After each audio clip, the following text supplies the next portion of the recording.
started tripping over your sign. So we have all of those for some outtakes. That's good. Thank you, Lauren. Right. Well, hello to Facebook and YouTube, and we'll get this program started. Hello, Facebook, YouTube. Hello. We're ready to go. Right.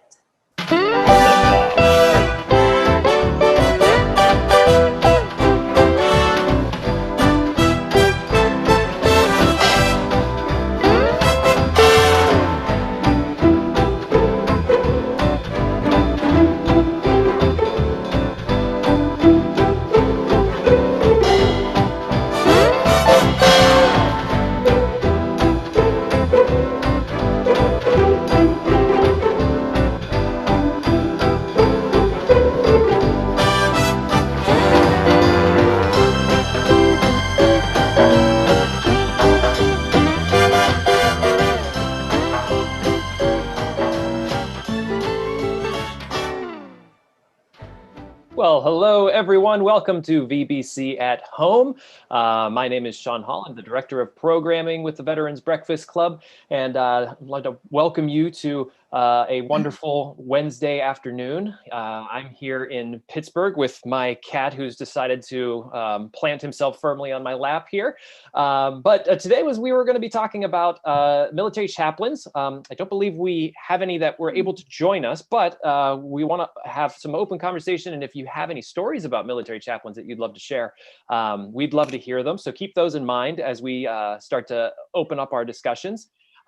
With me, as always, are the illustrious crew here. Todd DiPastino, the Executive Director. Hi, Todd. How's it going? It's going well. Yeah, you wouldn't think that chaplains would stiff you, when you invite them on a program, but we got stiffed. I mean, I contacted every chaplain I knew, and none of them could make it. So we're going to have to defer, the chaplain program for later.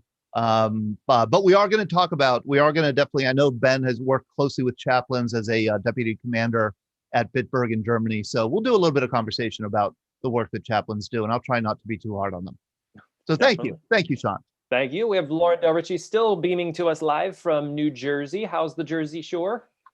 Oh, I can't wait to get down there. I can't seem to get my anchor away here, Sean.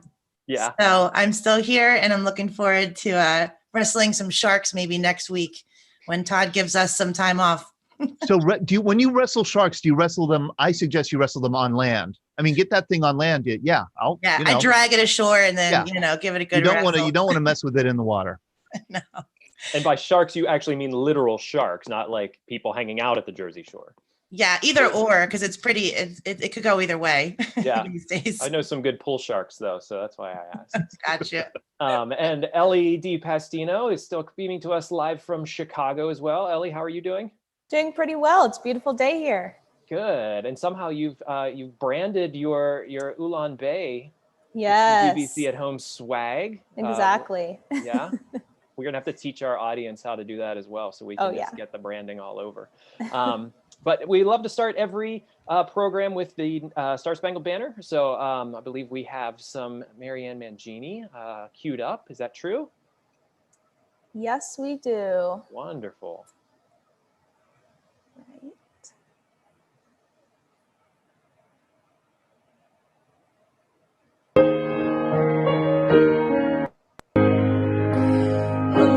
Say, can you see by the dawn's early light what so proudly we hailed at the twilight's last gleam?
She's absolutely amazing. I want her to sing all of the Star Spangled Banners at all of our sporting events in Pittsburgh. She's awesome. Some announcements before we dive in here. We have our coffee hour coming up this Friday at 9 a.m. But we also have some interesting news coming down the pipe from Todd. If he is, there you are. I've just found your screen. I'm going to throw it to Todd for what our VBC summer break will be, and then our programming will be coming up following that. Yeah, VBC at Home Live is going on summer break starting on Monday, August 21st. We won't have any live programs from August 21st to September 1st. So we won't have VBC at Home Live. We won't have the coffee hour. And we will be coming back with a special event on September 2nd at 7 p.m. And this will be the 75th anniversary of VJ Day. It'll be the last of the 75th anniversary commemorations that we've been having for these 4 or 5 years for World War II. And we want to have a special program. We want to make sure we get plenty of World War II veterans on the program and, honor them, hear some of their stories, have them remember VJ Day with us and, do our conversation. And that is going to be, again, Wednesday, September 2nd at 7 p.m. Right here at the same Zoom address. And then we're going to start a new schedule for the fall. We're going to schedule out our fall events. We might have a new theme song, right, Lauren? We were talking about a new theme song, maybe. Oh, our wheels are definitely turning on that. We just want to kind of bring a new energy and liven it up a bit. So we're looking for suggestions, or if you want to sing, or if you have any ideas, we're always open to your suggestions. Yes, and just to be a little bit more specific, I think we're going to use our time off here to kind of think strategically about how our programming should go this fall. And we're definitely thinking we have our VBC at Home Live kind of evening event on Monday night. And we want to start doing virtual breakfasts again. We do the coffee hour. We want to do a virtual breakfast every Wednesday and really highlight one of the locations that we would normally go to face-to-face, Beaver, Penn Hills, North Hills, Christ Church at Grove Farm, Christ United Methodist Church in Bethel Park, all those wonderful places that we went for so many years and had our wonderful live in-person events. We want to kind of move them virtually. So, really contact everybody who attended Christ Church at Grove Farm, like Rick Weber, who's with us tonight, and, have them join us and kind of do as much of the kind of breakfast that we normally do. We're also going to launch a new show, a recorded show, a podcast. It'll be video and audio called The Scuttlebutt. And this will be a deeper dive conversation into an issue with 3 or 4 guests. And then here's a show idea that, I just think we have to do it. We're going to call it Greatest Generation Live. And it's probably going to be Sunday evening, Sunday afternoon. And it's going to feature a World War II veteran from somewhere around the country or around the world. And we're just going to give people the opportunity to connect with them, with the veteran, to ask them questions, to comment, really kind of try to get attention on our remaining World War II veterans and get their stories while we can, get them recorded here in this virtual Zoom format. And just get people from around the country to engage them, to hear their stories, just spend some time one-on-one with a World War II veteran. And so I think those are the 4 programs that we'll be scheduling out through December.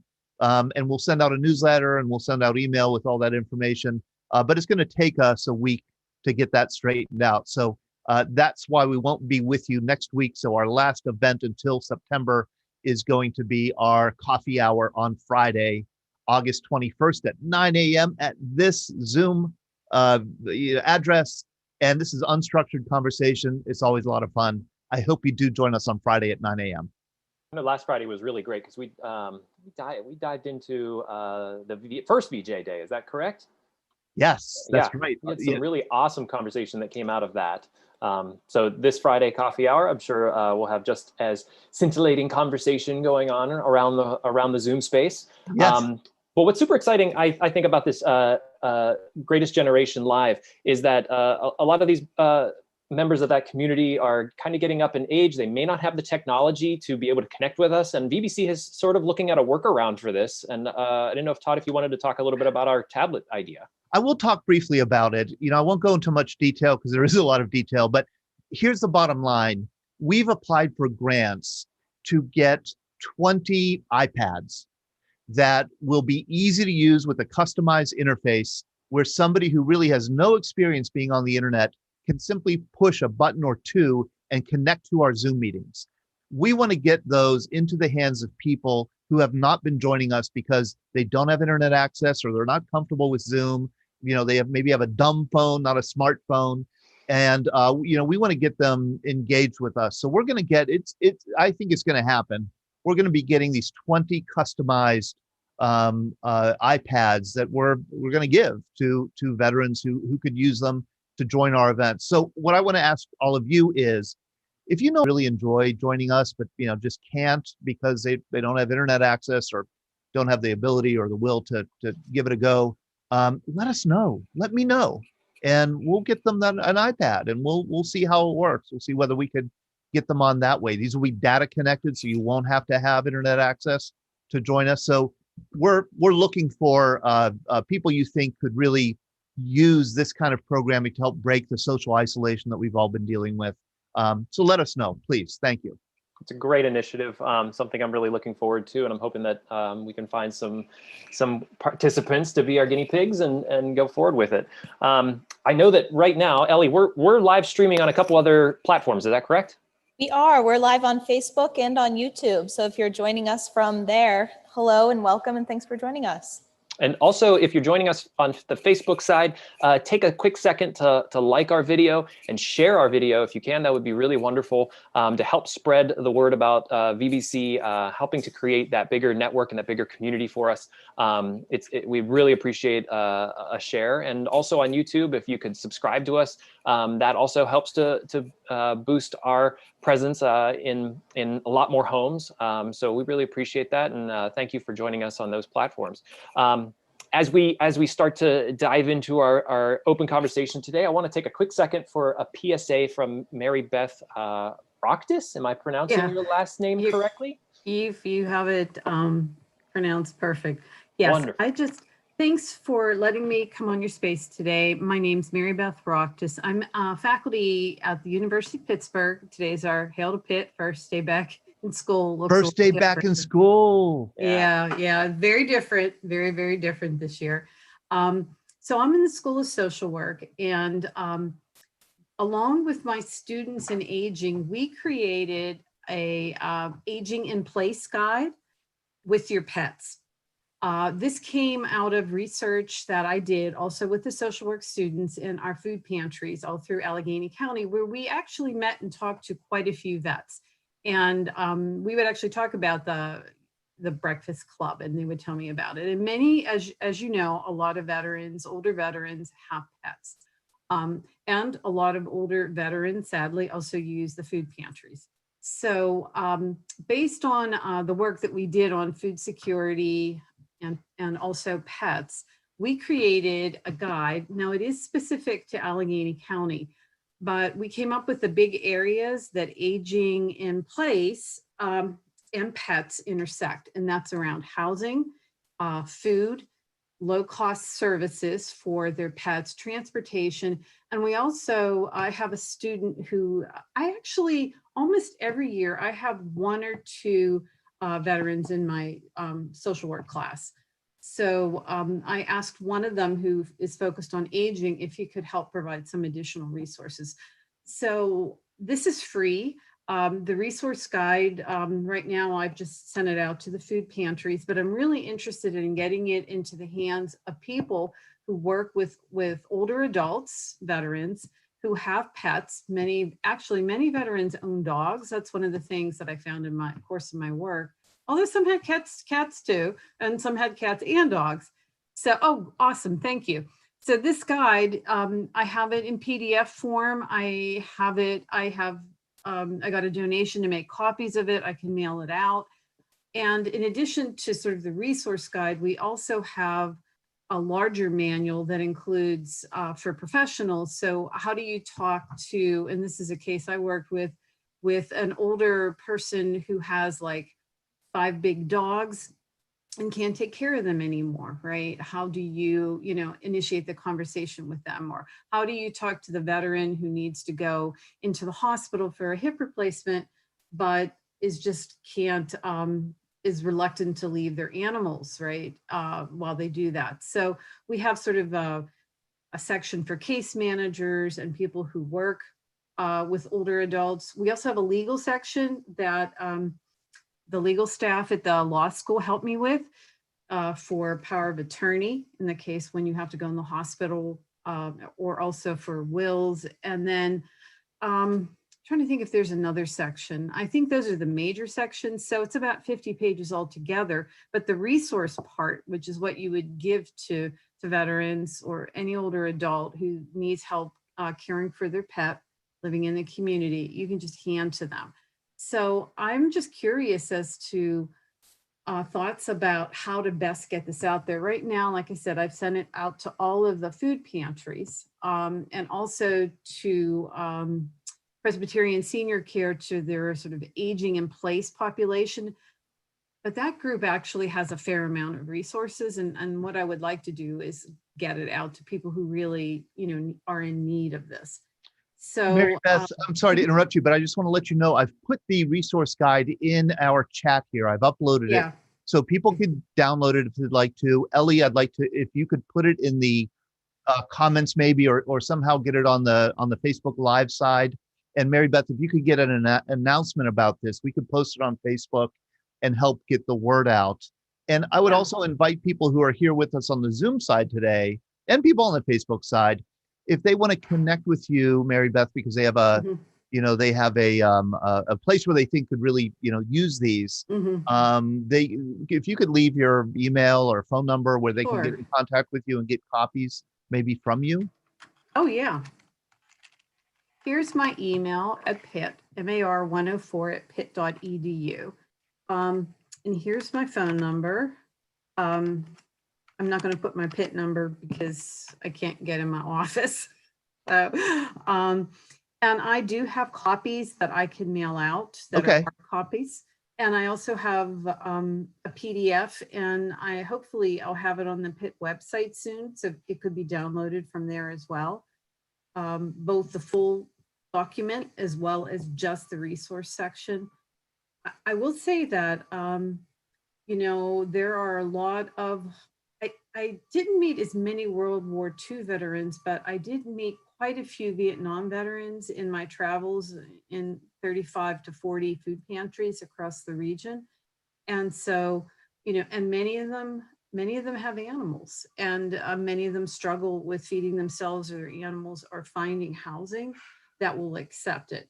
And also some just express that they would like a pet, and there are special programs to match veterans with animals. So we included all of that in the resource guide. So our big challenge is now driving it out there so that people can, find out where they can get their dog, altered for, a low cost. Well, thank you, Mary Beth. If there's anything that we could do to help you get the word out, please do let us know, because that's kind of what we do. I mean, we do veteran storytelling.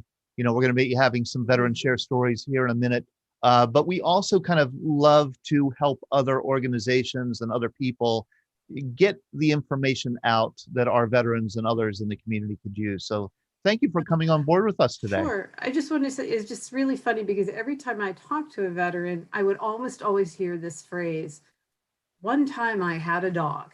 And I just thought, I thought if I was going to write a book about veterans and, and their animals, it would probably start off with the phrase, "One time I had a dog." So that sounds anyway. good. Yeah. Thank you. So thank you. Thank you so much, Mary Beth. I really appreciate you coming on. Do you today. mind if I stay on and listen? Of No, course, yeah, please that's do. what we're here for. Okay. And in fact, if people want to chat with you, if they have, something that they want to ask you about, or if you have something you want to ask the veterans about, or people here, put it in the chat and get that conversation going. Please. And Lauren, please forgive me for this, but you are our resident dog owner here on VBC staff. And, I've never actually heard how you and Linus met. And I thought this might be a good opportunity just to hear that story, if you're okay with telling it. Yeah, absolutely. So I have a best friend that lives down in Florida, and she got a Shih Tzu and named him Snoopy, or no, Charlie Brown. And then her other friend got a dog named Snoopy. And I was kind of at a transitioning time in my life. My fiance passed away. I was super sad and everything was just yucky. And she said, "You need a Linus pup." And I was like, "Well, what's a Linus pup?" And that was it. The search commenced from there. I found Linus.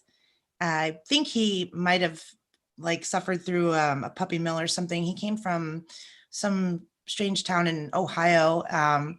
And so the minute I met him, he fit in the palm of my hand and he had these big blue eyes and he was like a gray and white little Shih Tzu. And I was like, and he just came and crawled right up on my shoulder and he was like, "Hi, Mom." And I was like, "Oh, this is totally you." And we've been connected ever since. And he showed his true colors quickly as a puppy and his amazing capabilities to be a teeny tiny little service animal. So we got him registered with the United States Service Dog Registry. And, we've kind of been inseparable ever since. And then I got the itch 3 years later to get him a sister named Lucy, of course, Linus and Lucy. So we're all together here in New Jersey now. Happy family. We had chatted a bit earlier about the nicknames of our pets. And are you willing to share any of your wonderful nicknames? Sure. Linus their full name are obviously Linus and Lucy Van Pelt, as per the famous Peanuts cartoon, right? I'm sure you recognize those. And my mom is like the queen of nicknames for Linus. He's Linny Linegar, he's Lindberger, Sarge. Sometimes he walks around, struts around and does perimeter checks. So we call him Sarge when he does that. And then Lucy is Lucy Caboosey. Lucy Goosey, and then when she's bad, she's Lucifer. They are like my left and right hand, maybe my left and right ventricle. They're my heart. I just love them. So thanks. Jimmy Jones, Coast Guard vet, said his cat found him in Port Arthur, Texas, and your cat's name is Cutter, of course, because you're a Coast Guard vet. Excellent. I want to say Jack Watson is joining us. Hello, Jack. It's wonderful to see you. Oh my gosh, what a wonderful thing that you're joining us today. And your daughter Sue is here with us. Jack Watson, he's 95 years old and he's a Marine veteran of Iwo Jima. Wonderful to have you with us, Jack. Excellent. Thanks for joining us, Jack. If you're trying to speak, you are muted right now. I can ask to unmute you. Yeah, let's ask to unmute Jack, because actually we were talking about, I have a demented obsession with Iwo Jima. That not what you think, not the battle. Jack and I have talked about that. It's the fact that Jimmy Jones, a Coast Guard veteran, let me know at one of our last programs last week that there was a Loran station on Iwo Jima for many years, which I didn't realize. I didn't realize there was a Loran station there. And that meant that Loran stations had to be manned by 9 to 12, 9 to 15 people at a time. That sounds about right to me.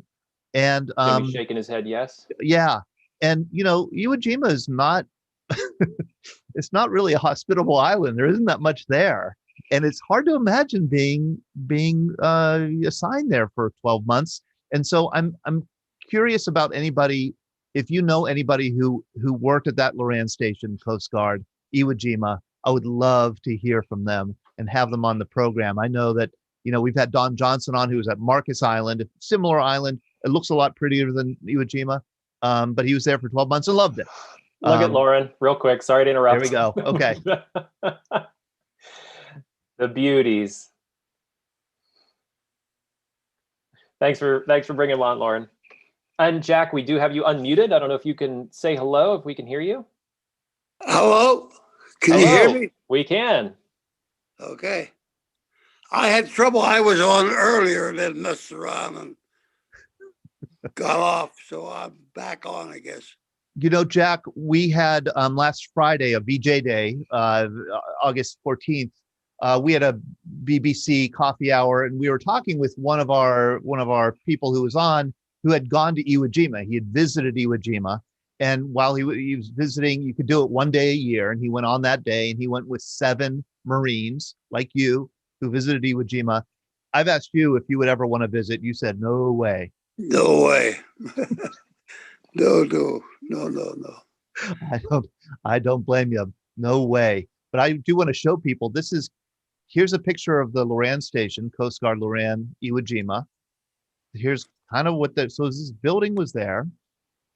And of course, Loran was abandoned, I guess, in the 1990s with the rise of other technology, especially satellite technology.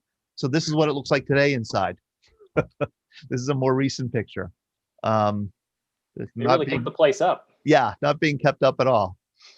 So there, just in case you were curious. Okay, that's enough about Iwo Jima. Well, wait, why is there a demented obsession with this Loran station? I'm curious. It's just, Iwo Jima is so isolated. It has such an awful history. It's uninhabited. There are no other buildings or, there's no facilities on it whatsoever. And it just seems like the beginning of a horror movie to be dropped on this island for 1 year, 12 of you, 12 of you on Iwo Jima. We'll see you in a year and see how you're doing. But I mean, I know that they get supplied and everything, but I think I imagine that kind of duty does take a mental toll, that it takes a certain kind of mental strength or psychological strength to get through it. Probably have to adhere to a pretty strict schedule to not get an itch to go, build a raft and float off. Yeah. And so if anybody had that kind of duty at some point, I'd like to hear from them. I know we've heard from Don Johnson. He liked it. He has fond memories of him being on a Marcus Island, which is, again, like Iwo Jima. But I'm curious to hear what the experience was like. Todd, what does LORAN stand for? Good. I know the beginning is long range. James has his hand up. So James, would you like to? So it's a long range radio frequency. It was used for communications, not only for just straight communications, but it was also used for positioning. So this way you knew where you were. The only reason I know that is because I was a weather observer for artillery. Whenever we would throw up the balloons, which the origins of 99 Red Balloons, anybody who's heard the song? That's my favorite song. Is actually about weather balloons. So all the 99 red balloons get released, so this way you can have a fallout message whenever you would have, let's say, a nuclear plant went off, or when the World Trade Center went off. You saw all those pictures that it took from space to see the fallout of all the particles of dust and everything else like that. Your weather observers pay attention to that, so this way we can shoot that cannon more properly by throwing up balloons. Some of them would have radios, much larger ones, like in the movie Twister, what Dorothy had inside of it. You attach that to a balloon, it reads off those Lorraine channels and sends back the data so we can shoot and be able to know where we were and get back information. It was a means of communication. That's always a good idea. Now, did that precede radar? Did that Absolutely. precede radar? It was in conjunction with. Okay. It was part of radar. And one of the reasons that you had to have these stations all over the world was for navigation, correct, James? So when ships and even airplanes were navigating, they would refer to the Loran stations. Yep. And that's why, like certain places in the Midwest, you'll have these weird cement blocks that don't make any sense when you fly over them, because they would have towers on it that would boost that signal from one place to another. So this way, like the Mail Express, when it took flight, it knew how to get from one place to another via that communication chain.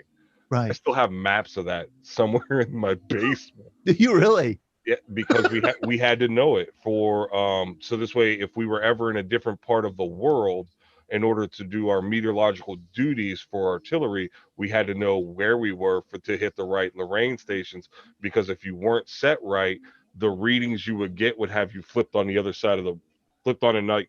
So if we were in a different quadrant of the world, we'd be reading somewhere off in Middle East Asia while we're sitting in the Horn of Africa. like it wouldn't make any sense, and it would give bad data, which would lead to bad shots. You Yeah. were in the Marine Corps, James, between 2000 and 2015.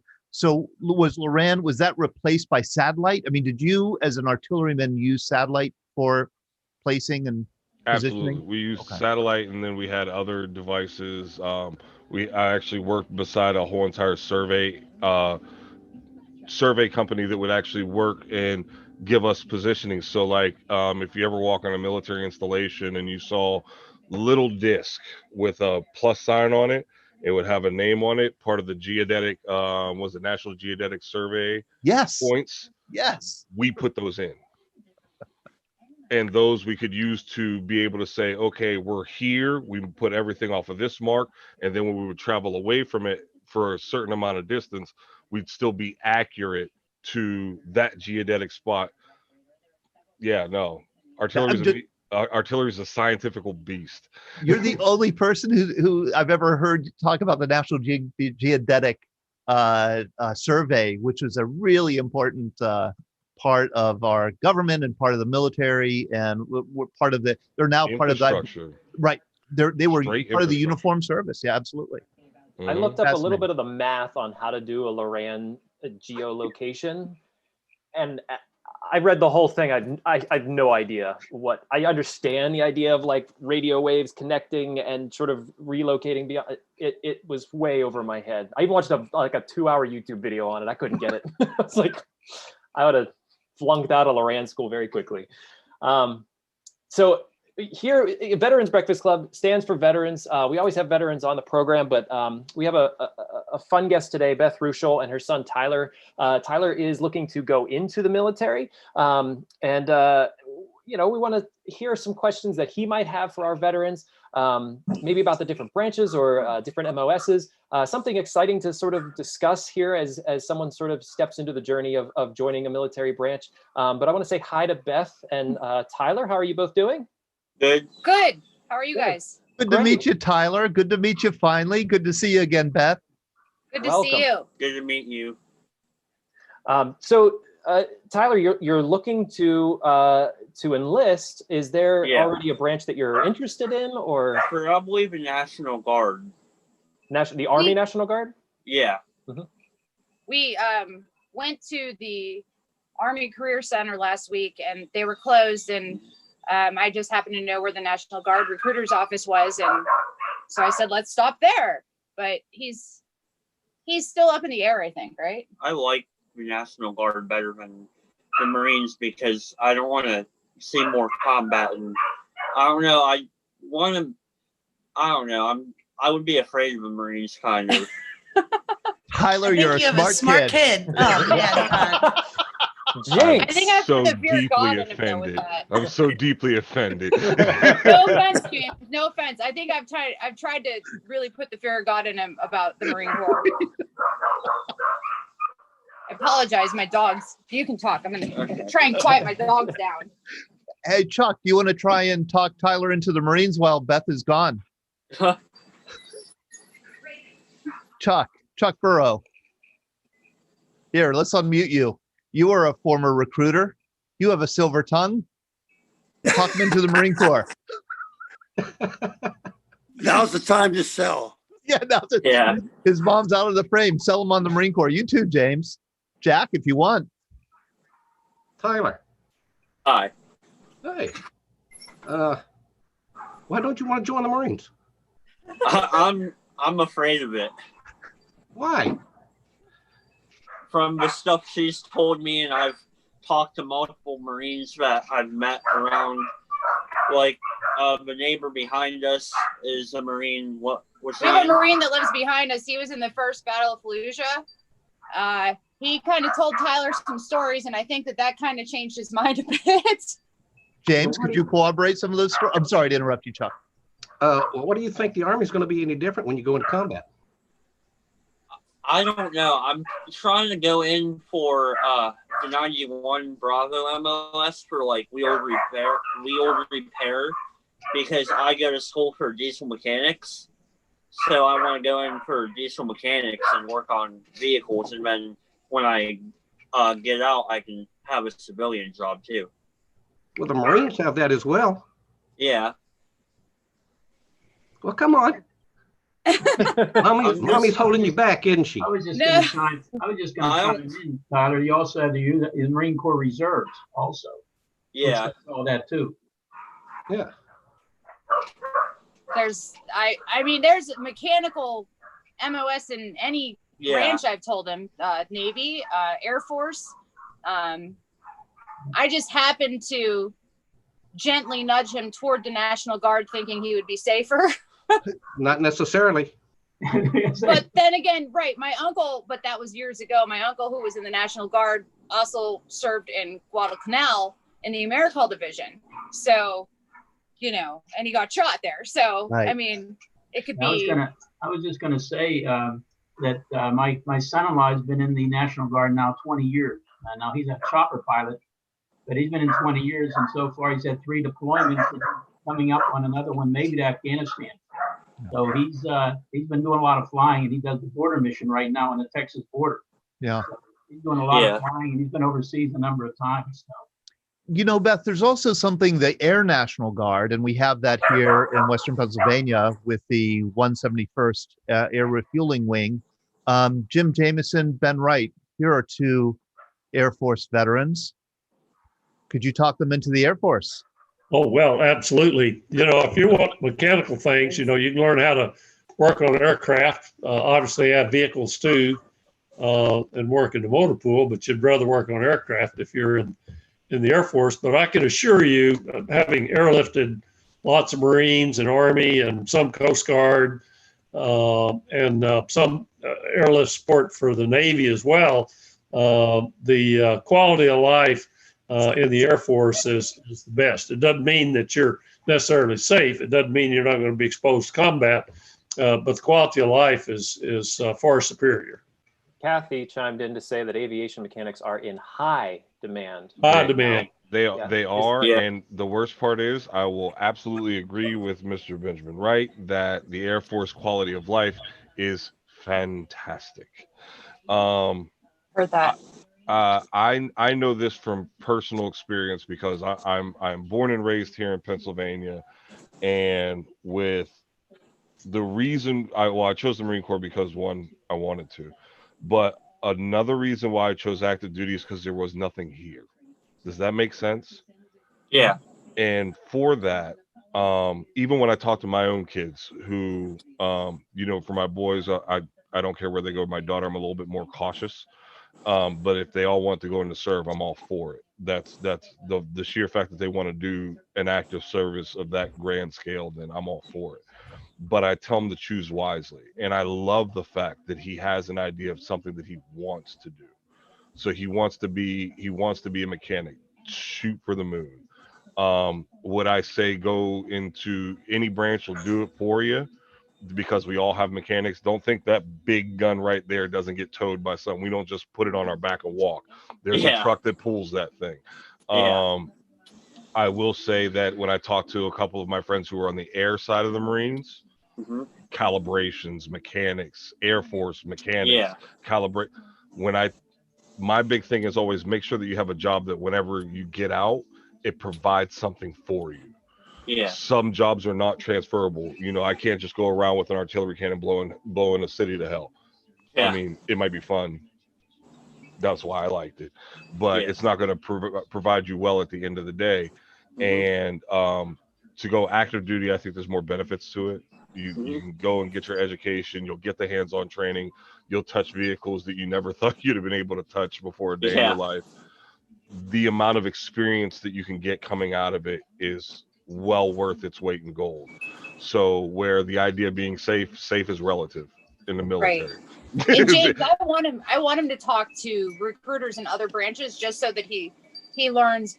I mean, of course, the recruiter at the National Guard office sold him on this is what you're going to do to be able to get a job for the rest of your life and blah, blah. But I'm sure that if he talked to an Air Force recruiter, they could teach him about some jobs that he would like and other branches. If he likes getting his hands dirty, if he likes getting his hands dirty, that mechanic job works. But I'll tell you, if you want to touch the sexier things, and those really nice stealth planes and things like that. You see my hands? Yeah. His are under the table doing that right now. Yeah, doing this right here. Yeah, exactly. You want Totally. to touch those things that are, you play on Call of Duty and things like that. You want to fix those things? Go talk to the Air Force. Well, I would agree with James about active duty, because if you're in the reserve or the guard, you're always subject to deployment and activation. And you're always, the training requirements are so high now that you're playing against, your civilian job employer as well as what you're doing in the military. So you kind of have a split personality and trying to maintain two worlds, which sometimes have conflicts because, some employers are more supportive than others. But if you're active duty, you got one vocation and you can run with it and live the life, where the reserve and guard and doing it part-time is a different world. It seems to me if you go in for aviation engineer, like that would be really highly touted as you come out and transition back to the civilian world. There's automotive engineers, dime a dozen, but to be able to work for an aviation company, that seems like the training would be really beneficial. PIA school is right down the street from us. We live in Bethel Park. Yeah, Pittsburgh International or Institute of Aeronautics is right near us. And I have a few people that I know that go there, and they say it's really cool. I don't know. I like aircrafts, but I don't think I would want to work on them or anything. I like the trucks and I like the vehicles and stuff, and I've always been into cars and trucks in my life. Mm-hmm. And that right there means that, any active duty branch you go, Marines, Army, Navy has trucks, Air Force has them too. Air Force got lots of them. The Air Force got plenty of them. So you can do so well for yourself, and then this is a big move in life, and those opportunities will come after you get out, because if you've been working on Humvees and 7 tons, especially if you do it in theater, you get to start to talk to the people who built the original trucks. Those things, the networking that you can do can put you in a position where you start working for Oshkosh, working on their trucks and things like that. It's possible to make those bigger jumps and leaps. And I like the active duty aspect of it. And then, Mom, I'm sorry, look, don't let the gray hairs fool you. I'm about to hit 40 next year, and I'm retired. I talked to my mom about what we're going to do when she finally retires, and she's 22 years older than me. My wife is about to retire in 5 years. Like, we're going, so what beach we finally going to sit on when y'all finally decide to sit down? Because I've been here on this couch for a minute. So, it's nice. No, that's awesome. It has its perks when you make that jump, you make that leap, and you use it to your fullest ability. Two things. Mary Beth just put in the chat a wonderful point. She has reservists in her classes at Pitt, and they are often super stressed because their employers were not always supportive of their service. I've heard that many times. I've also heard National Guard reserve duty is not what it used to be. When my dad was in the reserves, it was 1 weekend a month and 2 weeks a summer, and that was your commitment. Now you're taking tests, you're doing PT, you're learning constantly. It's a super demanding job to have, because you're essentially having two jobs. You have one in the reserves and then one in your civilian world. And so I've heard the advice, you want to join on active duty. And that's what I'm going to do if I do go in. Bob Miswell is going to go, but first I know that Jimmy has been having his hand up because he wants to pitch you on the Coast Guard. Jimmy. Well, the other thing about joining the Coast Guard is you can't find a recruiter in Pittsburgh. So if you want to join the Coast Guard, you have to get a hold of a recruiter in Buffalo, New York, or Cleveland, Ohio. Yeah, so there isn't a recruiter here. Pardon me? There isn't, right? There's no Coast Guard recruiter in Pittsburgh. Okay. Now, see, if that happened in 1966, I might end up getting drafted in the Army, because Coast Guard was my way out of not going into the Army. Bob Miswell, what do you want to offer? Basically, I started my career ROTC, served in Vietnam, and I was in the reserves. And the one thing I learned in the reserves in the 80s it's a one force. It didn't matter whether you are on active duty, inactive, or in the reserves. When the balloons go up, you get that call. And remember what happened to me. You know, I got out for 14 years, got back in for my last 2. 9/11 happened. A year later, I'm in Baghdad. Oh, and when they call you, you go.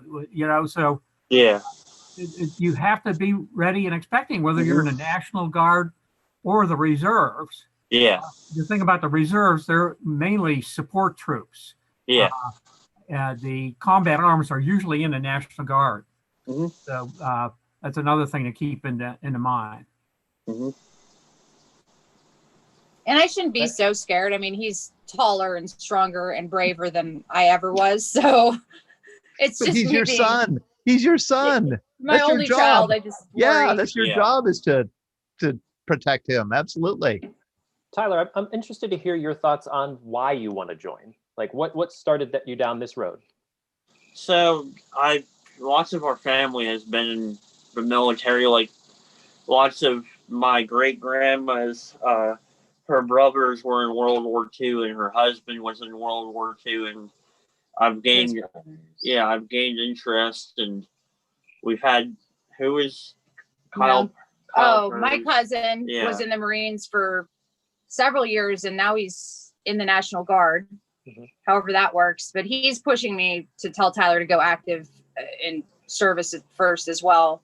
But like, I just want to do something like important with my life to where I think I'll be able to have a career out of it and have a successful career and get ready for my life earlier in my life, because I'm 17, and if I do the National Guard, if I enlist this year, I can go into basic training next summer, and then He's going to be a junior this year. Yeah, finish high school off as a senior, and then basically after a senior year, I'll be ready to go in.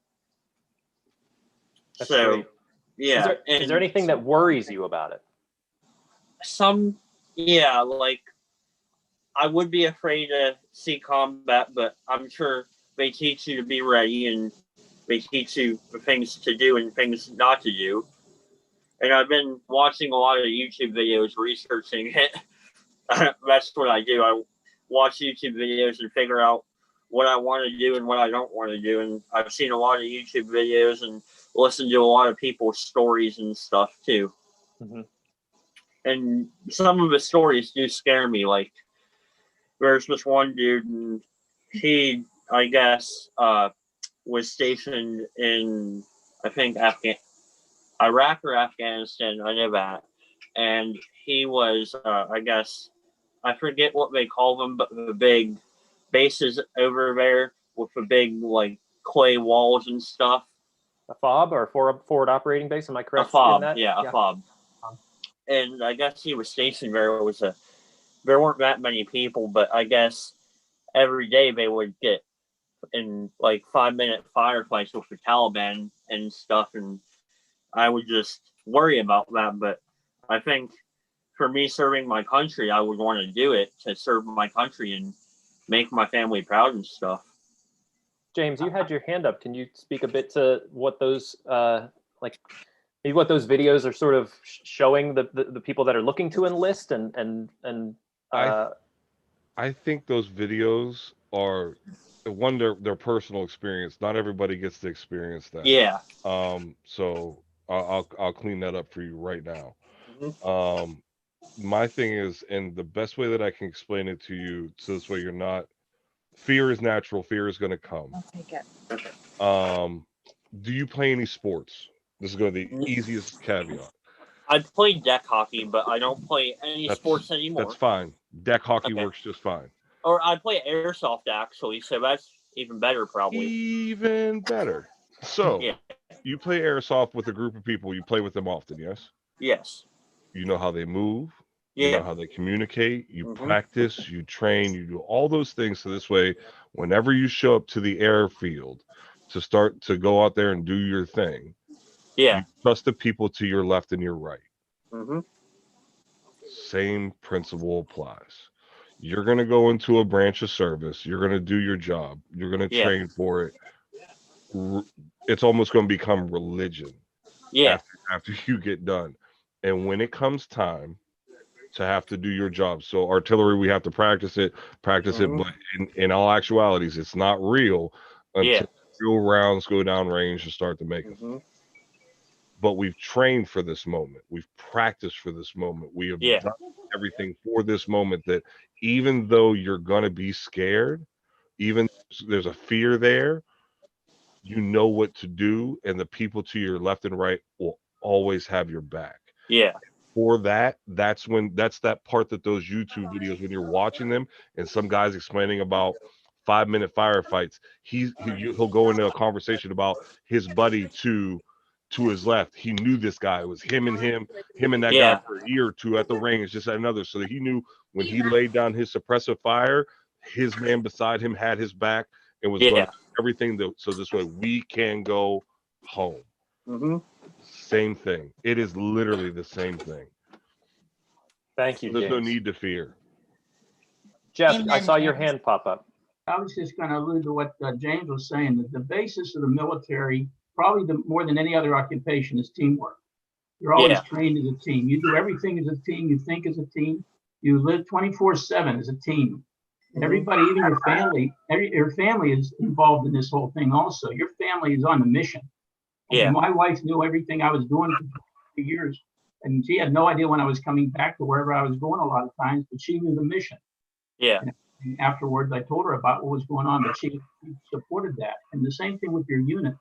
Your unit trains up to go. And I'll be honest with you, you'd be disappointed after you trained up and you're supposed to go someplace and you don't get to go with them. Okay, everybody just jumps in and says, let's go. We've got to do this job. But you want to do it with your buddies. And that's what it's all about. It's all about teamwork and camaraderie and esprit. Yeah.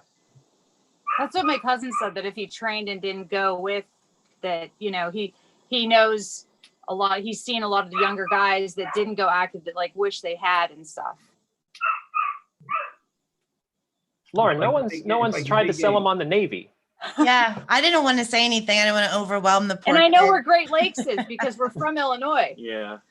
Yeah, I know Ida Mae Gower, her husband's in the Coast Guard. The Coast Guard ships have diesel engines as well. So I guess the only question I would have for you, Tyler, is how do you feel about being landlocked on a ship in the middle of the ocean with only the horizon in sight for 6 to 9 months at a time? And I'm terrified of open bodies of water. All right, cross out the Navy and the Coast Guard. We're making this process easier, Mom. Thanks, Lauren.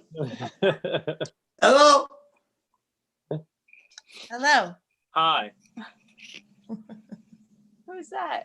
I think that was Jack Watson. That might have been Jack. Tyler, is there any questions that you have for the veteran? I mean, there's a lot of experience in this room. You came to the right place. I mean, you might have a million questions, but these are the best people to ask, definitely. Do you guys have an Air Force, or do you know an Air Force recruiter in the area?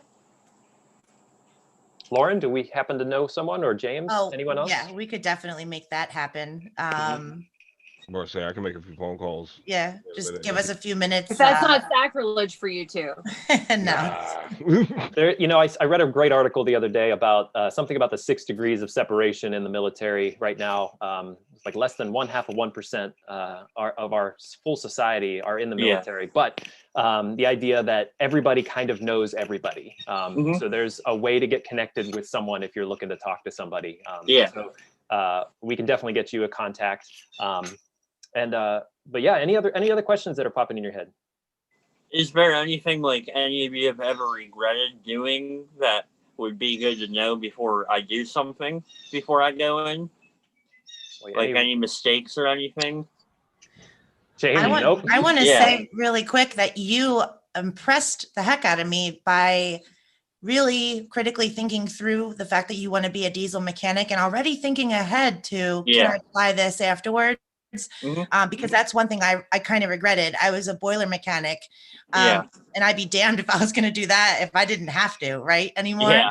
So once I got out, I didn't really like, I had the GI Bill and, you know, those types of benefits you've heard about today, Tyler, but I just want to commend you and Mom on, you know, kind of thinking forward. You're way ahead of where I was at 17, and I think you'll make the right choice. Thank you. Well, thank He you took so the much. PICAT tests or whatever. Yeah, ASVAB? Yeah, the practice ASVABs, yeah. Yeah, he got like an 80 or I got 54th percentile. 54th percentile, whatever that means. I don't have a clue. I still don't know what that means.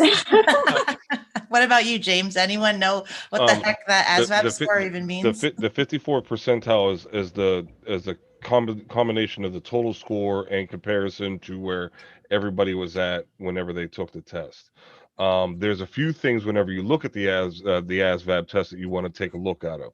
So whenever you look at it, it's going to have a whole bunch of numbers. It's going to have your total cumulative score, where you fall at, and then there's other things like a GT score. There's another, I think it's like an MT score. It's like and these scores there will help a recruiter tell you what jobs you want to get. So a very high GT score, I think whenever I got out, it was like anything above 115 on the GT scale means you were intelligent enough to do whatever you wanted, which means you could have did Intel, you could have did my job, you could have did counter intel, things like that. You had to score high enough. If you score high on the MT one, which was for mechanics, those who are engineering minds, you get high enough, you start playing with going from diesel mechanics to working on rockets. Like there's a matter into that. So whenever you go back and wherever you have your scale at, I want you to go back and look at it and look at those individual scores and make sure that, especially in that one that you really want, focus on it, study, practice, do well in that thing, because you don't want to see yourself limited to only being able to basically put on a tire.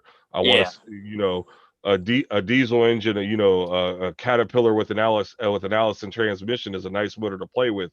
Yeah. But trust me, those diesel motors inside a submarine, a boat, some of them ships on the Coast Guard boats, those ain't nothing to play with. Those are big boys. Yeah. At that level of experience, you're talking about working on cars.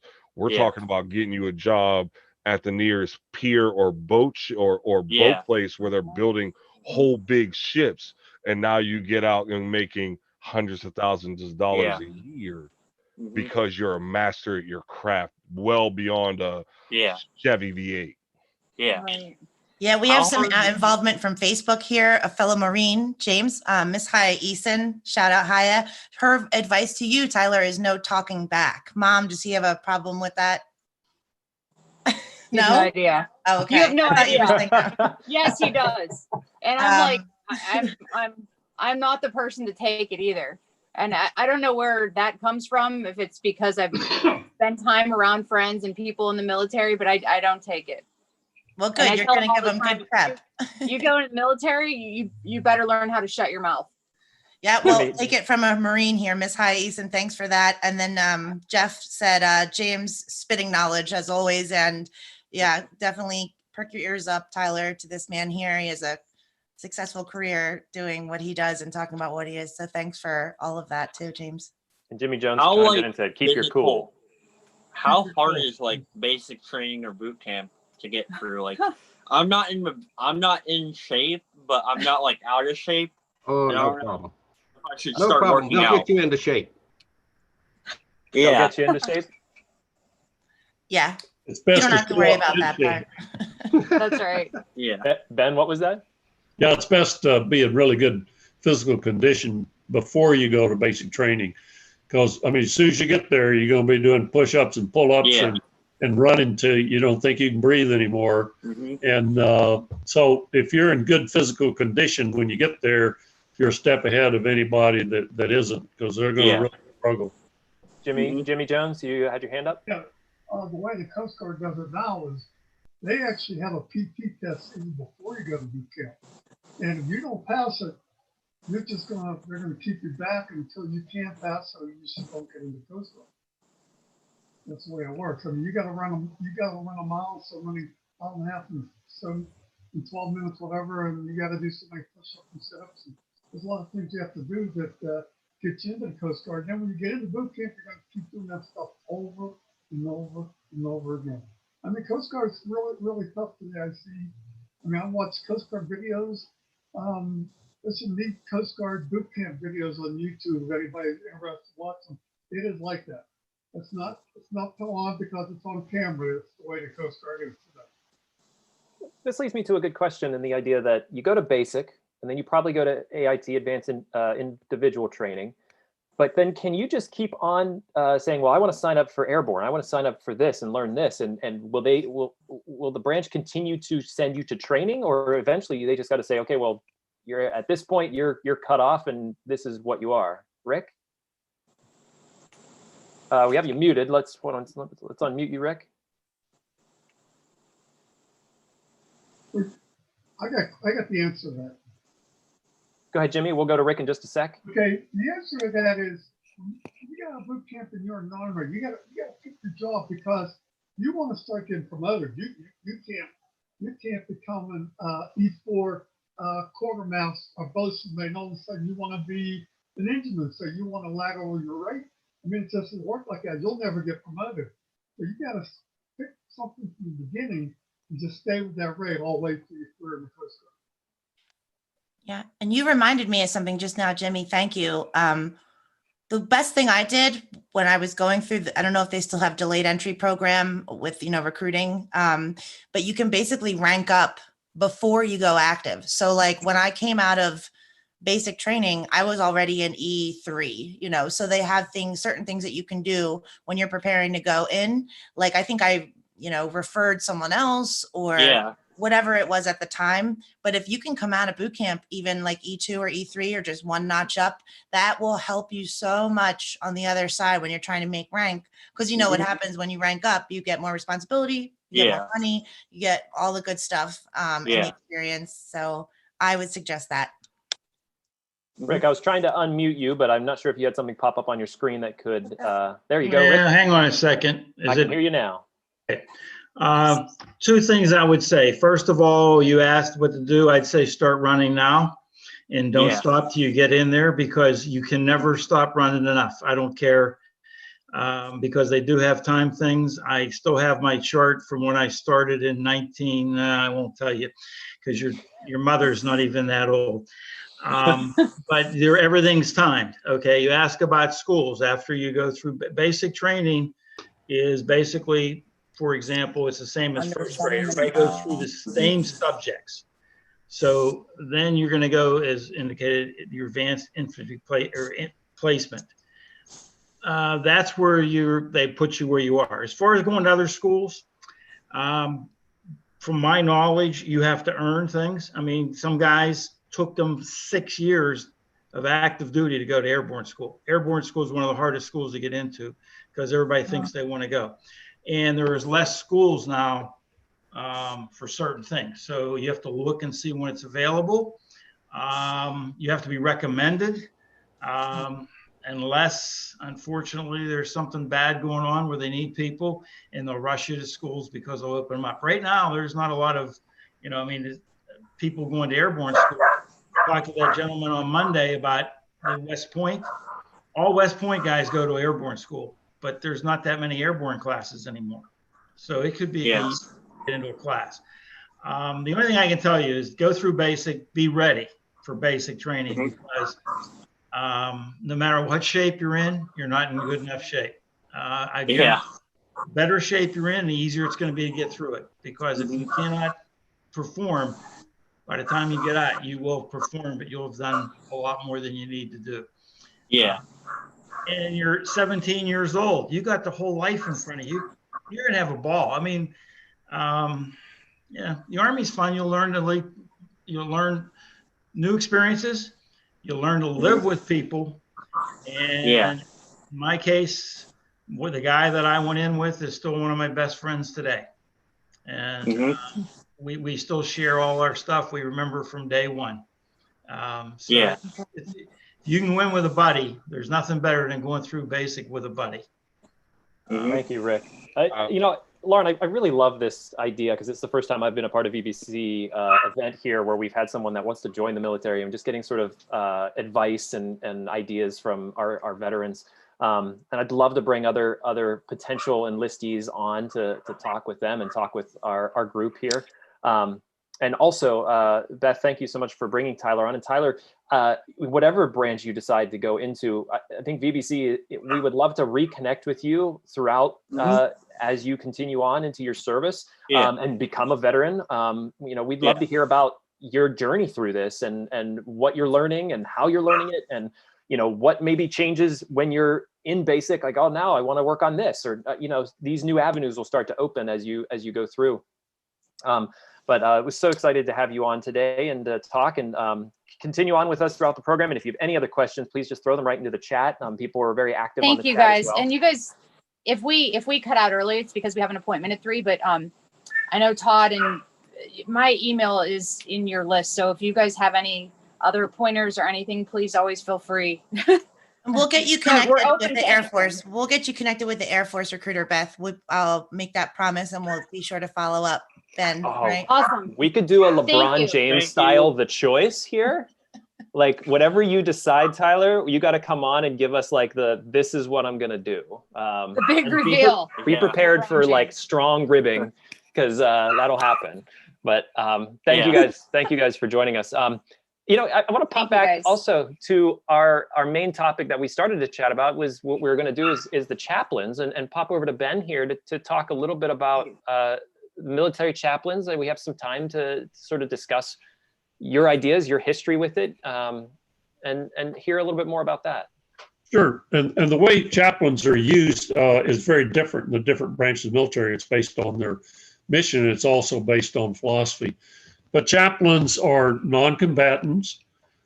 Chaplains, just like medical officers, they're not line officers, so they have different promotion boards, and the things that work for them are very different than for line officers. But yet they work with all the units. The Air Force tends to work, out of a base chapel system. And it's kind of like, your hometown church on the base, except for the chaplains are very involved in all the military events. And if there is a deployment of the wing or squadrons, chaplains go with them, but there'll still be some at home. The Army, for example, has their chaplains out with the units all the time. And the Marines don't have any chaplains, so they draw their chaplains from the Navy. In fact, I have a good friend who's a chaplain in the Navy, and he spent almost his whole career working with Marines in that relationship. But the interesting thing about chaplains is not all countries are concerned with the spiritual health of the troops. The British are, as are the Americans.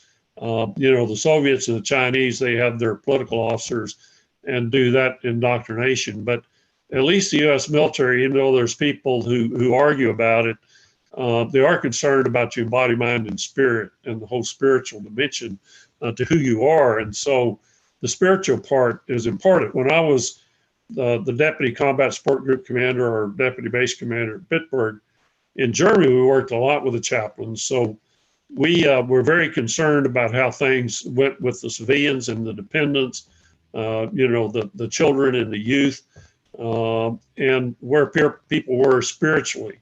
And so we would do lunch once a week with the chaplain staff, with the installation staff chaplain. They're now wing chaplains and don't work for the base commander or combat support group commander anymore in the Air Force.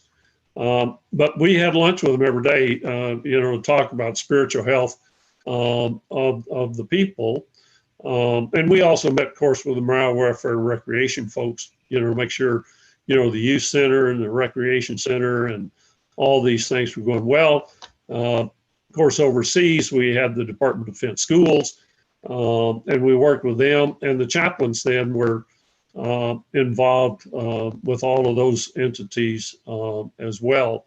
So it was a lot more for chaplains than just worship services, like anything in the military, the administrative things.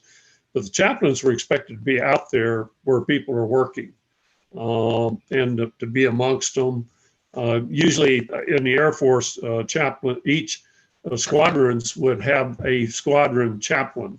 And so when they had squadron events or social events or doing anything, they would always invite the chaplain to come and participate in those things. And then the chapels would also do some community, morale building things with picnics and different things that they had the latitude to be able to help with. And, as well as the usual pastoral things that go on with, hospitals and illness and all those sorts of things. But, it was crucial. And of course, when I was deputy base commander, I was, concerned because dependent misconduct all wound up my lap is what you did with them. And of course, civilians overseas, you had no criminal jurisdiction. Anything you did, you had to deal with administratively, but you didn't, work with a minor without a parent being there and without a representative from their military unit if they got into trouble. But our goal was to keep them out of trouble and never get there. And we found that by working, the spiritual aspect, make sure there's solid worship and spiritual care things, as well as all recreation things, we had far fewer dependent misconduct things. And it was kind of interesting, because I would have other people in command because we had the lowest dependent misconduct rate in the command when I was in the United States Air Forces Europe. And people call me and want to know, well, how is it that you have a lower rate? So, well, for example, you've got a tendency to cut appropriated funds, and the chapel say, well, they've got not appropriated funds from the offerings, but we wouldn't cut it. We made sure that the chaplain people had everything that they needed to do their job. And we were personally concerned with spiritual health. And that is a huge dimension. Sorry to interrupt, but when you say like spiritual health, did the branches offer, I guess, the different religions to the? Oh, yes. And, they become more diverse than that. So there's a variety of denominations and Christians. Basically, their services were either Protestant or Roman Catholic. The Roman Catholic priests, could be recalled by the church. It was kind of an interesting arrangement. But outside of prime times, like Sunday evening instead of Sunday morning, there could be denominational services. There weren't a lot of Jewish chaplains, but there were some. They do have some from chaplains who are Muslims now because of a higher number of Muslims where there weren't very many before. But there is, concern to take people from whatever particular faith perspective that they are. So, and you said that they're non-combatants, and I was recently reading Generation Kill about the Iraqi invasion, and it talked in one of the chapters about a chaplain who was going around and offering prayer to some of the recon Marines. And Right. Some of them would take it, some of them wouldn't. But these guys these chaplains, they're unarmed. They're just a part of the forward operating force. And yeah, they're out there exposed to whatever's there in the hazards, but they don't use weapons and they don't carry weapons. Mm-hmm. So they're non-combatants, just like medics. But any hostilities are there, they're certainly exposed to it. Yes. James, did you know of any in your platoon or I don't want to say platoon. No, we had a chaplain, and I cannot remember his name. He was the sweetest man on the face of the planet. And yeah, he never carried a weapon. He always offered prayer. If you wanted it, you took it. And what's funny is, and it's like that running joke of everybody, everybody doesn't really have a religion until. And so all of a sudden it was getting to until parts. And when he would have his prayers, whether you believed or not, everybody, bowed their heads in the whole 9 yards. But yeah, he didn't carry a weapon. He just went around and he spoke to everybody. He was a gentle giant too. I could see him like the back of my hand. He was like 6'5", 228. He was a big guy. and his RP, the guy, so the chaplains had no weapons, but their RP, the guy who protected them, did. And the RP was like 5'2", like his weapon was almost bigger than him. And we're like, I was like, he doesn't look like he needs a weapon. He looks like he needs a stick. And here's you to protect him. But he was the sweetest man on the face of this planet. And every time we made a move, any movement, anything that was going outside the wire, anytime that we had a CSMO, we had to go to a new position, he would come up, are you okay? Or do few second prayer and go to the next one. I remember that we ran out of toilet paper, and somehow magically, by the grace of God, he had. And it was like, we're like, we don't know what we're gonna do with ourselves. And the chaplain's like, woof. We're like, yes, chaplain comes through in the clutch. He was just amazing. So I haven't been through one deployment where we didn't have a chaplain somewhere close by, and they were always amazing. Even outside of the spiritual end, they just cared. I would imagine that there's almost a higher level of respect for a guy who's willing to go unarmed into combat. And like, you know, what do you say to someone like that? Like, you know, how I would feel more of a need to protect that person, knowing that I'm pretty sure any one of them would have dove right in front of him if there was some sort of incoming and wouldn't even have hesitated. James is nodding his head, and for the corpsman too. But you're right. Yeah, there was that movie Hacksaw Ridge too, where you're a what is it called? Someone help me. A conscientious objector. Yeah, and so like you serve, but without a weapon, right? So kind of this higher level of morality or morale, like, and I definitely think that's a good something to notice, Sean. Like, but yeah, I think anyone would have jumped in front of any incoming for their corpsman or their chaplain. You can talk to any Marine on the face of the planet. We will joke every branch until we have ran out of jokes and try to come up with new ones. We will never joke our docs or our chaplains ever. We hold them dear. That's great. And you know, that's a good primer for hopefully whenever we get to have some chaplains on to discuss their work in the near future. I want to say one more thing, Sean, about chaplains, because I just was reading at the VA hospitals right now where we have COVID patients that are veterans, and there's still restrictions in place, so their families can't come. Every VA hospital has a chapel. Correct me if I'm wrong, Reverend, and a chaplain and a chapel, and probably some religious personnel.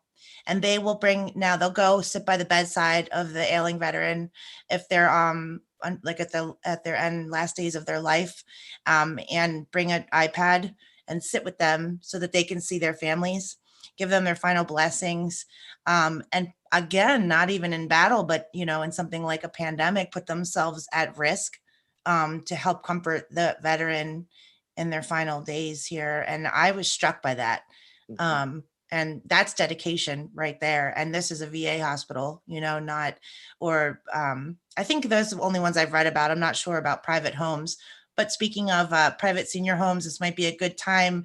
Sorry, Ben Meyer, for keeping you waiting in the wings there a little bit. But I want to, you know, introduce Ben. He's with Oasis Senior Advisors, and he has a little service announcement for everyone here in the group. Ben? Yeah, no, I was with most of you guys on Monday night, but it's good to be back with you again. I'm out and about. You can see I'm in my truck. So just got done meeting with a family. So as I discussed, and for those that were not able to join on Monday night, I help people find assisted living places, independent living places, or secure dementia places, and I'm completely free to the seniors and families that we help. So I don't ever send them a bill. Won't ever ask for any money from them. So I get paid via the senior communities in the area. So I work with all of them and have partnerships with all of them, and they're the ones that compensate me. So I'm here to be a resource for you and anybody that you know that just needs help with senior questions, whatever it is, attorneys, financial advisors, movers, you name it. I probably have somebody that I can get you in touch with if I don't know the answer to a question. So a lot of people, 90% or 95% of the people that I work with had no idea I existed until somebody told them about me. And it's always much appreciated for that individual because I can provide so many resources and things for them. So I'm here all the time. I have my cell phone on me all the time. It's my business. It's my investment in myself, in my business. So when you work with me, when you call my Oasis senior advisors, you'll talk to me, and I will be working with you. So I do have a due respect for the military and the veterans groups. I actually do know 2 chaplains that served in the military. So I'm actually just reached out to them today because your discussions reminded me about your group. So I was going to try to get them in touch with your group as well. So again, I'm here for any questions, any senior resources. And when we talk, don't ever worry about getting a bill from me. So You're the best. Thank you, Ben. Thank you, Ben. Absolutely. Thank you so much for that. Appreciate it. Pleasure having you. And I think I know that I had heard that Jeff Witherell, am I pronouncing your last name right, Jeff? Yeah, Witherell. Witherell. You had a POW rescue story, Todd? Talk to me about it. I thought it might be a good way to end the program. This is my big, interesting first thing that ever happened to me in the Army. And the reason why I bring it up because we were talking Airborne on Monday. And I think a lot of you probably remember in 1970, November of 1970, with the Sante raid into, yeah, there you go, Sante raid in the North Vietnam. And this Sante raid was conducted by the 5th and 6th Special Forces under Bull Simons, Colonel Simon. And he took about 50 to 75 guys by helicopter, and they were going to get POWs out of a prison 23 miles west of Hanoi. And everybody thought for sure we have this. We're going to get, because that's when they had the Paris peace talks going on. They wanted a prisoner. They wanted to hold a prisoner to embarrass the Chinese, the Russians, and the North Vietnamese. And so what they did is they created this unit. It's called Ivory Coast was the operation. And they went into North Vietnam. Unfortunately, they moved the prisoners. Okay, so they didn't get any. They extracted the special forces. Okay, that was the end of it. Well, come forward a couple of months, I'm with the 82nd Airborne, 2nd Brigade. And I'm finding out over the whole time I was with this 82nd for 2.5 years at Fort Bragg. And the thing that was unusual for me was you normally jumped about 12 to 15 times a year, either a tactical jump or a payday jump or something like that. But in the 2.5 years I was there, I did 41 heavy equipment jumps at night. And what is the difference between a heavy equipment jump and a heavy equipment jump is you carry everything you're going into battle with for 3 days. So that means all your mortars, all your machine guns, all your ammunition, all your claymore mines, all your mortar rounds, everything is jumped with. Everybody's got a 100-pound bag at least. So everybody's jumping on these tactical jumps at night.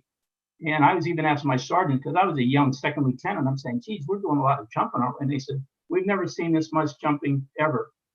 Well, the other thing that happened when I was a platoon leader, we got an extra set of mortars. So they put 3 more mortar tubes into our company to support our company. And then I also, we were also doing all these jumps. And as well as that, we were getting a lot of village training to hit villages, jump in, secure a village and all this. And we were doing that like every quarter. So this was just unusual. Never knew about what was going on here, but it was really a lot of effort. So then come forward 40 years later. Okay, I'm at a Christmas party here in Virginia 10 years ago. I'm talking to an old colonel, retired. We were talking. He says, "Oh, you were in the 82nd?" "Yeah, sure." And I said, "That's when you were there?" And I told him, he said, "I was there as a major." He said, "I was at the G3 operations staff." And I said, "Well, maybe you can tell me why we jumped so much. What was going on?" He says, "Let me tell you something." He says, "They were so adamant about getting a prisoner. They were sending the 2nd Brigade to North Vietnam. They said as soon as they get evidence that there's prisoners of war, they're sending as much as the brigade into there to get it." And I said, "Well, crap, that's 20 miles from Hanoi." And they said, "Well, what they were going to do is bring the Marines in on the coast to distract the North Vietnamese from the extraction of the prisoners." And I says, "This is really serious stuff." He goes, "Oh yeah." He says, this was the biggest thing going to happen." He said, "We've got a prisoner and gone into Paris with a prisoner of war. That would have been the biggest thing going." And out here, like I say, this is how things happen to you, and you don't even know what's going on until 40 years later you find out what the heck's happened. So this is something that happens. Incredible. And was the training more intense for that? Oh yeah, I mean it was just a lot of. Well, like I always used to tell the soldiers, I was the XO of the rifle company. I'd see all the brand new 18-year-olds come out of Fort Benning after jump school, and they're all ready with piss and vinegar. They're ready to go. And I'd have to sort of subdue them a little bit and say, listen, gentlemen, welcome to the 82nd Airborne. Everybody here can jump, okay? That's nice. That's really nice that you can do that, but everybody here can do that. The biggest thing you have to be able to do is hump it when you get on the ground. And that was the biggest thing you had to still in them. You got to carry this 100 pound for 3 days, guys. And you just better be able to keep up. And once you would jump in Vietnam, once you would jump, how were you trained to come back together as a company? Because I'm guessing you're landing pretty far from each other. Well, first of all, you're jumping at 700 feet. Okay. They're going to drop normally you jump at 1250 feet, combat jump is 700 feet. So you're going to hit the ground and get everything together. And what you would do is you would send in like a company to secure that prisoner of war camp, and the rest of the unit would be all around just providing security because you're surrounded. And that's what the Airborne does. The Airborne purpose is to get in and disrupt the place and hold on to a critical area of interest, like an airfield or something.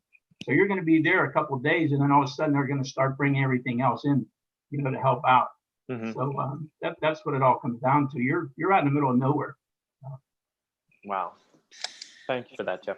Thanks. I have, is James still here? James Martin, where are you at, James? Is he still with us? I don't see his, well, we're coming to the end of our program. We have a few minutes here, but he gave a suggestion. We were talking about a new theme song for when VBC comes back for a new exciting fall season. And I think it's going to be 99 Luftballons. It was originally 99 Red Balloons. It was originally a German song back in 1983, a band called Nina, 99 Luftballons. And Ellie, if you could look into getting the rights to that jingle, I think I'm sure it costs a pretty penny, but yeah. Maybe we could get like the kids songs version or something, like the kids bop version of Red Balloons. Kids bop Luftballons. But I was fascinated that the origins of the song were nestled there in West Germany in 1983.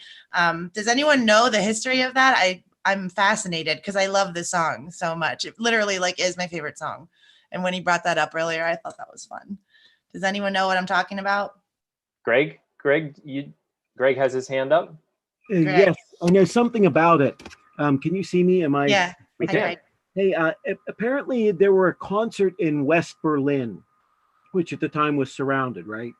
And before the rock concert or sporting event or whatever, they sent off these red balloons into the air to start the celebration. Well, one of the people sort of nudged to the other and said, what if the other side's radar saw this and a war started because these balloons were started and these crazy objects are appearing on radar, no one knows what they are. So that's the origin of the song, 99 Luftballon. Yeah, there you go. Listen to that. Are we able to hear a sample of it without getting in too much trouble here? I think we can. Ellie just put the YouTube. I mean, if it's public domain on YouTube, how much trouble could we really get in?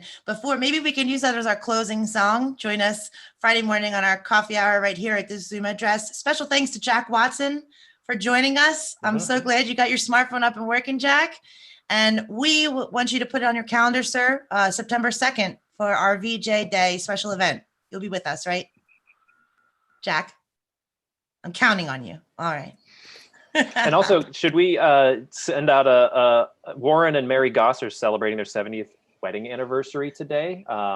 So I don't know if you're able to throw up the picture of them, but we wanted to wish them a very happy anniversary and let you guys know that they are doing the same.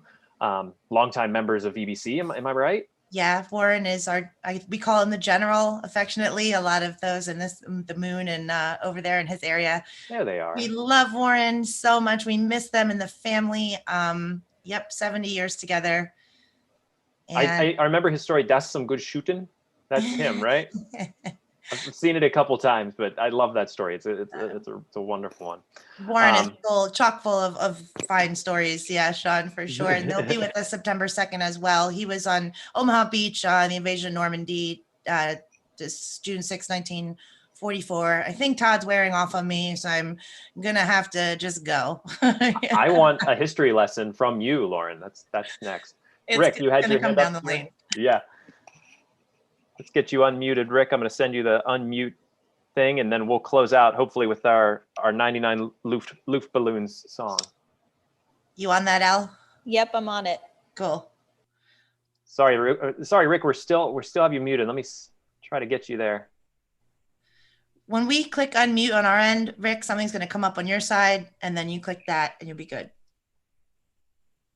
I'm unmuted. There you go. You are unmuted. I don't want to say this to Lauren and to her face because I love her, but it wasn't Omaha Beach. It's Utah Beach. Utah Beach. Oh, For sorry one. about that. And See, I'm no Todd.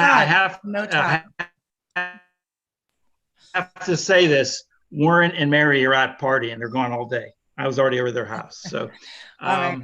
Thank you for the update, Rick. We always appreciate it. I appreciate that also. I mean, because and he will be there September 2nd.